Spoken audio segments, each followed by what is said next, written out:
Hello and welcome to this channel. For this video to start off, I'll be sharing how I got started on the path toward pursuing vet school as a non-traditional applicant and give tips that hopefully will be helpful to any non-traditionals out there considering a career change toward becoming a veterinarian. Currently, I am on my third year of completing the remainder of my prerequisite courses after taking several months off while volunteering to build both the necessary experience and references required.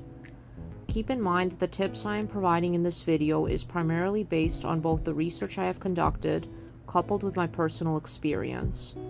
Anyway, let's get started. Before I get to the tips, I will start off by going over a brief summary of both my previous education and career background. I started college a couple years later than majority. I spent 5 years in high school, then took a gap year. Then I went to a regionally accredited polytechnical college that offers both associate's and bachelor's degrees. I spent 5 years at that college doing a bridge program and completed both an associate's and bachelor's in hospitality and tourism.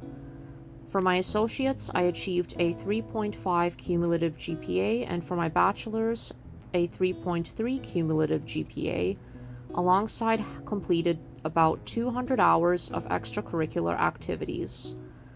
I received a transfer scholarship and also worked part-time at the College Career Center and as a travel consultant during my undergrad to help build experience and pay for part of my education, while I also had some financial assistance from my family.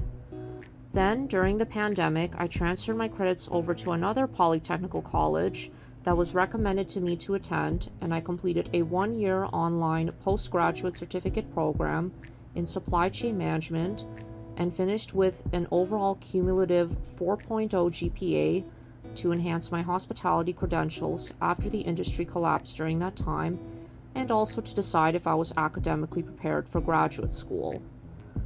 I worked a remote job at a startup beverage company for a few months. I got offered right after I finished my undergrad degree while I was doing this online certificate program.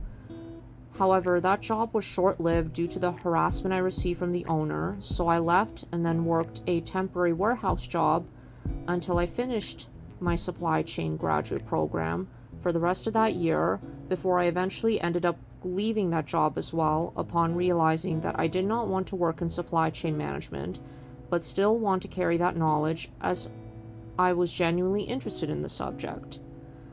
A little over 2 years ago, I took some time off to decide what I wanted to do, and I reflected back on my childhood and realized how much I love both interacting with people and spending time with animals. So that was when I decided to begin my journey toward vet school and become a veterinarian, since I enjoyed science as a subject in school when I was younger. So, here are some tips if you happen to be a non-traditional pre-vet applicant such as myself. Tip number 1.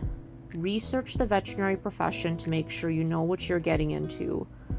Personally, I found forum and discussion websites such as Reddit and Student Doctor Network to be helpful in getting insight and advice from other pre-vets and even veterinary professionals who are working or have worked in the field. Watching YouTube videos to get a visual idea of what a day in the life is like in the veterinary field is also an excellent way to determine if this career path is for you. Tip number 2. Narrow down which vet schools you're interested in and take note of their requirements besides their prerequisite courses. Each school has their own set of additional requirements to be fulfilled, so take note of the required amount of experience hours, references, and additional standardized tests they may require, such as if that specific school requires taking the CASPER or the GRE. And also, be prepared when the time comes for applications to have transcripts from every regionally accredited institution you have attended that awards degrees. Tip number 3. To get experience, if you can't secure a job at a vet clinic or animal hospital, even shadowing a vet, start off by applying to volunteer at either animal shelters or animal rescues. At first, it may not seem like the most exciting thing to do some days, but even cleaning kennels and scooping waste is better than nothing. This will help get you animal experience hours and boost your chances toward getting a paid clinic or shadowing position with a DVM. It is recommended to take your prerequisite courses alongside building experience, either volunteering, shadowing, or working if you can. Vet school admissions, if you are a non-traditional applicant, want to see the dedication and hard work you put in, given that this is a demanding yet rewarding profession. How I have been completing my prerequisite courses so far for vet school applications is through the DIY method, which is completing them at regionally accredited institutions such as colleges or universities as a continuing education or non-degree student, paying for them by course, as it was cheaper and easier than doing a post-bac or even a master's degree. Do not get discouraged if you cannot get references or a recommendation letter. Sometimes this happens. Some people can be unprofessional flakes in this field. Before I left volunteering from the first animal shelter I was at for several months to then go shadow at a small vet clinic, I formed a professional relationship with one of the managers there who liked my personality and work ethic. I asked them if they could write me up a recommendation letter and they agreed. I even helped them prepare a draft as they requested so that they could stamp it. Unfortunately, they didn't follow through despite agreeing. This can happen, and it's perfectly fine to move on and try another place to get reference letters. It's okay to have to retake prerequisite courses if you either drop them or did not receive a high enough grade.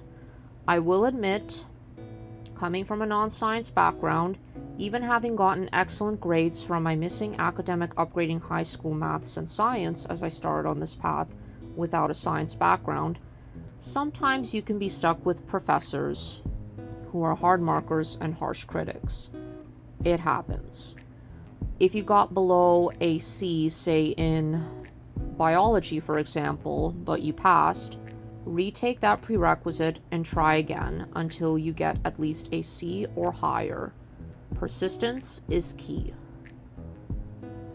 More importantly, if you are taking some of your prerequisite courses online, check with your desired schools to make sure those credits are accepted on their website or by reaching out to their admissions, as some schools don't accept online courses. Finally, before ending off this video, I want to give a little piece of advice. I just want to say to not compare yourself to others. At times, it can be awkward or even discouraging working or volunteering with other pre-vets that are younger than you. Remember, age is but a number. You can still do this and even be a good role model in this profession for others, having more life experience and maturity backed up behind you. Thank you so much for watching. Please feel free to leave a like, comment, or subscribe. I will post an update video, if not by the end of this year, then during the new year, as I am working through the hardest prerequisite courses right now. Chemistry can sometimes be the bane of my existence. Anyway, see ya.